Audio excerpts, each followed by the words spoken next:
नमस्कार साथियों, 107.8 FM radio जयघोष पर मैं समरीन आप सबका स्वागत करती हूँ कार्यक्रम रंगशाला में, जहाँ आज हम आपकी मुलाकात कराने जा रहे हैं एक रंगकर्मी से जो कि बहुत ही सक्रिय रहे हैं और तकरीबन 10 साल का आपका बैकग्राउंड रहा है थिएटर का।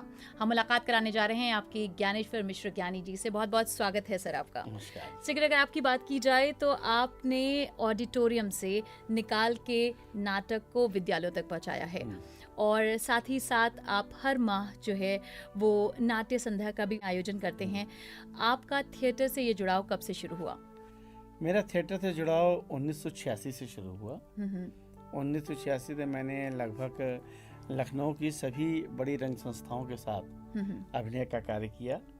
उसके बाद मुझे लगा कि शायद मैं अपना कुछ प्लेटफॉर्म बनाऊंगा तो मैं उसमें अपनी इच्छाओं के अनुसार, अपनी सोच के अनुसार बड़ा कर सकता हूँ। तो उसी बड़ा करने के लिए मैंने फिर 1990 में रंग यात्रा नाटक संस्था का स्थापना की। शुरुआत की मैंने एक मैगजीन निकाल के।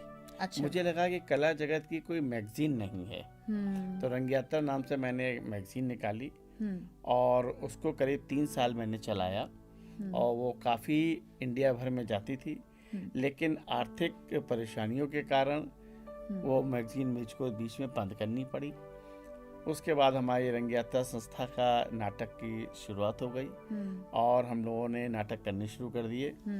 मैंने विशेष तौर पे शुरुआत जब मैं करता था तो मुझे लगता था कि स्कूल के बच्चों के साथ काम किया जाए। तो उनके पाठ्यक्रम में जो नाटक पढ़ाए जाते थे, कहानियां पढ़ाई जाती थी, उसको मैं अपनी संस्था के कलाकारों से तैयार कराता था। अच्छा। और उसके मंचन में ऑडिटोरियम में करता था, तो बच्चों को ऑडिटोरियम में बुलाता था और उनके स्कूल में जाके उसके मंचन करता था ताकि वो लोग देखें। इसका बहुत प्रभाव पड़ा और मुझे इसका सबसे ज्यादा लाभ ये हुआ, एक कलाकार अगर किसी नाटक को तैयार करता है और उसके वो कई मंचन नहीं कर पाता है तो उसकी प्रतिभा दब जाती है। तो हमने जब स्कूलों में जा के शो किए तो एक एक नाटक के हम लोग 25-25 शो कर डाले। अच्छा। हर स्कूल में जाके करते थे, प्रिंसिपल से बात करते थे और वो हम कहते कुछ पैसे लेंगे, तो पैसे तो वो नहीं देते थे क्योंकि सरकारी विद्यालयों में पैसों की कमी बहुत ज्यादा होती है। तो हम लोग कहते थे दीदी पैसे मत दीजिएगा, हम लोग चाय नाश्ता करा दीजिएगा। तो वो लोग हमारा शो कराते थे और हम लोग बहुत अच्छे शोज हम लोगों ने किए हैं। तो उससे क्या है, बहुत अच्छा हुआ। उसके बाद मुझे लगा कुछ ऐसे कमर्शियल प्लेस भी करने चाहिए। फिर उसके बाद हम लोगों ने कमर्शियल प्लेस करने शुरू कर दिए। तो लगभग मैं यूपी के लगभग सभी जिलों में मैं अपने नाटक का प्रदर्शन कर चुका हूँ। यूपी के बाहर भी मैंने बहुत से स्टेट्स में किया है। साउथ इंडिया में भी मैंने हिंदी प्ले को किया, जहाँ बड़ी मुश्किल आई। अच्छा। वहाँ देखने वाले लोग नाराज थे कि हिंदी प्ले हुआ। अच्छा। हाँ, तो लेकिन किया, कह रहे कि चले आए हम लोग, बातें होती रही। हाँ। और इस तरह से ये है कि और पिछले नवंबर 2021 से मुझे ऐसा लगा कि नाटक के लिए पब्लिसिटी का फंड नहीं होता है हमारे पास, क्योंकि हम लोग नाटक की पब्लिसिटी बड़े स्तर पे नहीं कर पाते हैं। तो हमने कहा ऐसा किया, मासिक संध्या की जाए, हर महीने एक नाटक किया जाए। तो हमारे दर्शक हैं, हमारे दर्शक फिक्स हो जाएंगे, वो हर महीने आते हैं। तो नवंबर 21 से हम लोग लगातार मासिक संध्या कर रहे हैं। अच्छा। और उसमें मैं आपको पब्लिसिटी नहीं करनी पड़ती है? पब्लिसिटी में आज ही जिस दिन शो होता है उस दिन ही हम बता देते हैं कि अगली इस डेट को ये शो है हमारा। तो उसमें काफी लोग तो वही वापस आते हैं देख के और काफी नए लोग आते हैं। तो इससे हमारा अच्छा पब्लिसिटी मिलती है और अच्छा वर्क हो रहा है।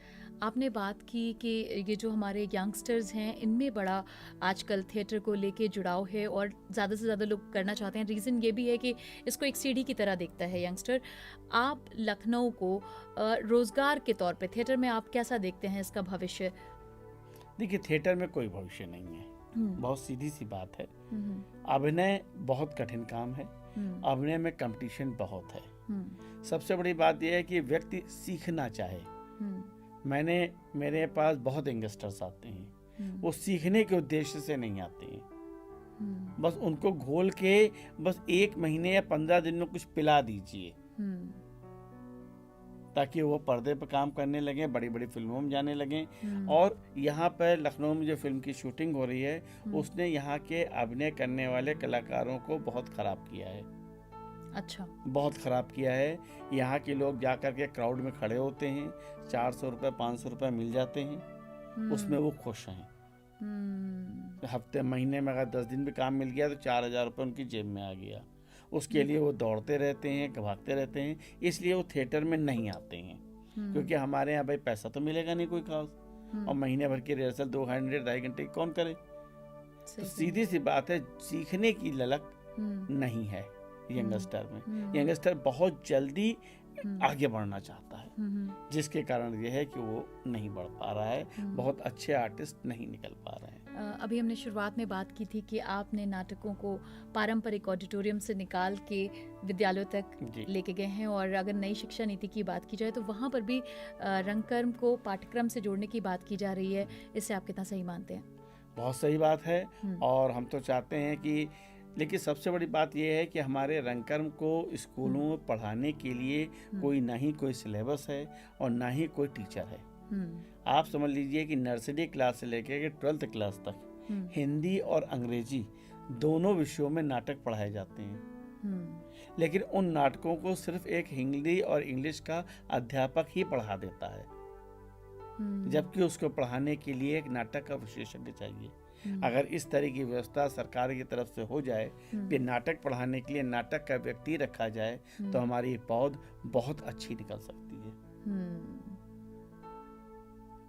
तो आपको ये लगता है कि जो यंगस्टर नाटक में जाना चाहते हैं, जो लोग भी नाटक से जुड़ना चाहते हैं, वो किस तरह से अपनी स्किल्स को ब्रश अप करें या अपने आप को प्रिपेयर करें कि वो नाटक में जाएं, तो उन्हें बहुत शुरुआती दौर पे बेसिक से ना सीखना पड़े? नहीं, बेसिक से तो सीखना ही पड़ेगा। थिएटर तो किसी इंस्टीट्यूशन से सीखेंगे, और जो गवर्नमेंट इंस्टीट्यूशन है उन्हें 20-25 सीटें हैं, उसमें ज़्यादा सीटें हैं नहीं। तो जो इंस्टीट्यूशन सीखने आ रहे हैं वो प्रॉपर सीखें, और सबसे बड़ी बात है यंगस्टर पढ़ें, लाइब्रेरीज में जाके किताबें पढ़ें, थिएटर की किताबें पढ़ें, नाटक पढ़ें, तो उससे कम से कम वो सीखेंगे। तो डायरेक्ट प्ले में जाना ज़्यादा बेहतर है या फिर प्रशिक्षण लेके जाना? क्योंकि पहले के वक्त में तो नहीं सिखाया जाता था थिएटर, तो अभी रिसेंटली वो एक शिक्षा के तौर पर आपका थिएटर वर्कशॉप्स और शुरू हुई हैं। लेकिन शुरुआती दौर में अगर आप देखें जो आर्टिस्ट होते थे वो कहाँ थिएटर जैसी चीज ऐसा नहीं था। थिएटर हम लोगों ने किया है, 86 से हम लोग थिएटर कर रहे हैं, तो जो भी हम लोग नाटक करते थे, जिस भी डायरेक्शन के अंदर करते वो हम लोग को सिखाते थे। अभिनय के लिए थिएटर अभिनय के लिए हमने तो जो किया है, तो शुरुआत में जब 86 में जाते थे तो लखनऊ के तमाम बड़े बड़े रंगकर्मी थे, वो सिखाते थे, प्रॉपर डिक्शन सिखाते थे, इम्प्रोवाइजेशन सिखाते थे, तो उसको करते थे। टेक्निकल नॉलेज जरूरी है, टेक्निकल नॉलेज बहुत जरूरी है। बिना टेक्निकल नॉलेज के आप अभिनय नहीं कर पाएंगे। क्या बात है। तो इस वक्त जो आप लोग को सुन रहे हैं और इस वक्त जो आपको देख रहे हैं, उनको आप क्या कहना चाहेंगे कि रंगकर्म से क्यों जुड़ना चाहिए उन्हें? रंगकर्म से पर्सनालिटी से जुड़ने से पर्सनालिटी डेवलपमेंट होता है। जो व्यक्ति रंगकर्म से जुड़ा है वो किसी के सामने निराश नहीं हो सकता है।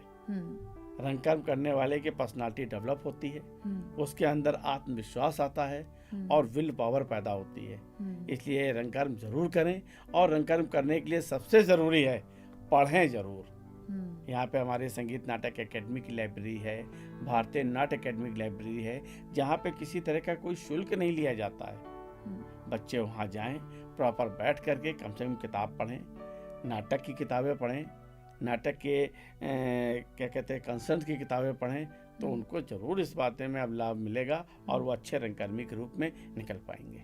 बहुत बहुत शुक्रिया ज्ञानी जी हमारे साथ जुड़ने के लिए। आपकी बातों से आई एम श्योर जो हमारे दर्शक हैं, देख रहे हैं और सुन रहे हैं हमें, वो आपकी बातों से ज़रूर लाभ उठाएंगे, और आप हमारे स्टूडियो में आए इसके लिए बहुत बहुत शुक्रिया। जय